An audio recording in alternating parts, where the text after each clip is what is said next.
Hi friends, welcome to my channel dream boy of Guntakal. ఈరోజు బ్రెడ్తో double మిఠాయి ఎలా చేద్దాం చూసుకుందాం. ఫస్ట్ బ్రెడ్ని అయితే ఇలా కట్ చేయండి, చిన్నగా కట్ చేసుకొని. అది ఏ బ్రెడ్ అయినా పర్వాలేదు, చిన్నగా కట్ చేసుకుని తర్వాత నెక్స్ట్ స్టవ్ అంటించేయండి. స్టవ్ అంటించిన తర్వాత ఓ చిన్నది కానీ పెద్దది కానీ బౌల్లో పెట్టి దాంట్లో కొంచెం ఆయిల్ వేసి, మీ ఇష్టం ఆయిల్ ఉంటే ఆయిల్ వేయచ్చు, లేకపోతే తేనె వేయచ్చు. ఇంకోటి దాంట్లో బ్రెడ్ మిక్సింగ్ చేసేయండి. బ్రెడ్ వచ్చేసి ఫుల్ డ్రై అయ్యేంత వరకు దాంట్లో మిక్స్ చేస్తూనే ఉండాలి. లైట్గా రెడ్లో రావాలి చూడండి ఫ్రెండ్స్. బ్రెడ్ అయితే రెడ్లో వచ్చిన తర్వాత బ్రెడ్ అంతా తీసుకొని ఒక దాంట్లోకి వేసుకొని మళ్ళీ బౌలం పెట్టి దాంట్లో నీళ్ళు వేసి, నీళ్ళు బాగా ఎక్కువనే ఉండాలి చూడండి ఫ్రెండ్స్. ఎందుకంటే మీకు స్వీట్ ఎంత సరిపోతుంది అంత.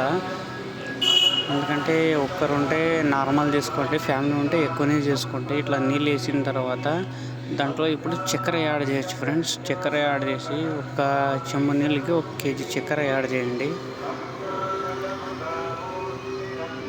చక్కెర యాడ్ చేసిన తర్వాత ఆ చక్కెర అనేది బాగా మొత్తం మిక్సింగ్ అయిపోవాలో చూడండి ఫ్రెండ్స్. మొత్తం మిక్సింగ్ అయ్యే వరకు దాన్ని ఒక స్పూన్ కానీ ఏమన్నా కానీ తీసుకొని దాన్ని తిప్పుతూనే ఉండండి. అట్లనే తిప్పుతూనే ఉండండి. రెడ్లో రావాలి లైట్గా. రెడ్లో వచ్చేంత వరకు తిప్పుతూనే ఉండండి దాన్ని.